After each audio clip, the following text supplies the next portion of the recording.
Hello guys, magandang umaga. Kami ay ang yabang-yabang pa at ako magtutorta ng talong. Eto, naubusan naman pala kami ng gas. Wala na kaming gas. Maulan pa naman. Pero ito saglit na lang at maluluto na to. Dito ko pararawasin ang luto na aking torta. Mabuti na lang at ito lang ang niluluto ko. Madali lang. At mabuti na lang at luto na yung aking inihaw bago pa lang ako naubusan ng gas. Ayan. Itong gamit ko na ito guys, ito ay hindi ko binili. Hindi namin ito binili. Hindi.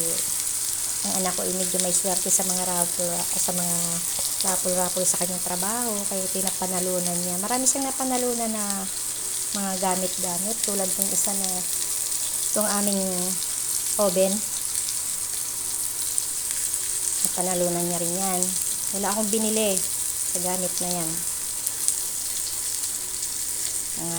Sa trabaho niya lang yan nakuha. Sana ngayong meron pa ulit.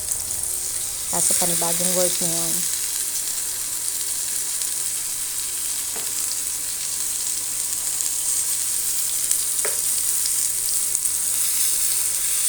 Napakadalang kong gamitin itong gamit na to. Itong aking ano bang tawag dito? Hindi ko alam kung ano tawag kaya hindi ko mabigkas.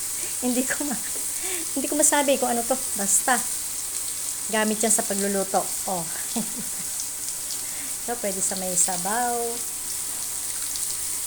Kaya nga lang iniisip ko syempre yung magiging bill nito. Ngayon lang naman to kasi mag-order naman sila ng gas. Hindi ko na maihintay yun kasi nagugutom na rin ako. Ang bango-bango din naman. Naamoy niyo ba? Mabango ang prito dito. Hindi pa alam ng anak ko. Hindi pa alam ng anak ko na wala na kaming gas. Hindi ko pa sinasabi. At least, pagbango nila, may luto na ako. Buti na lang. Hinintay lang niya na maluto ang aking inihaw na talong. At ang bala ko pa nga sana may iba pa akong lulutuin para may sabaw. Hindi na. Wag na lang. Pag may gas na.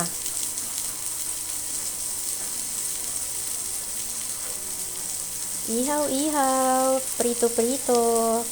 Ayan.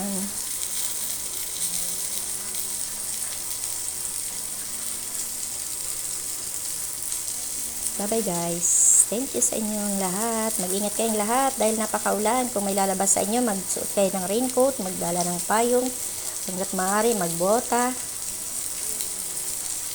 Ingat kayo dahil ang baha ngayon. Ako. Maraming mga baha-baha ngayon. Mabuti na lang dito sa amin na hindi binabaha. Pero nagtataka ako dahil doon sa kwarto ko, naglilimas ako ng tubig galing sa wall. Sa likod siguro, galing sa likod yung tubig. Tumatago sa dingding. Kaya mamaya, maglilimas naman ako sa aking kinukwartuhan ng tubig. Bye-bye guys. Ingat kayong lahat. Bye-bye.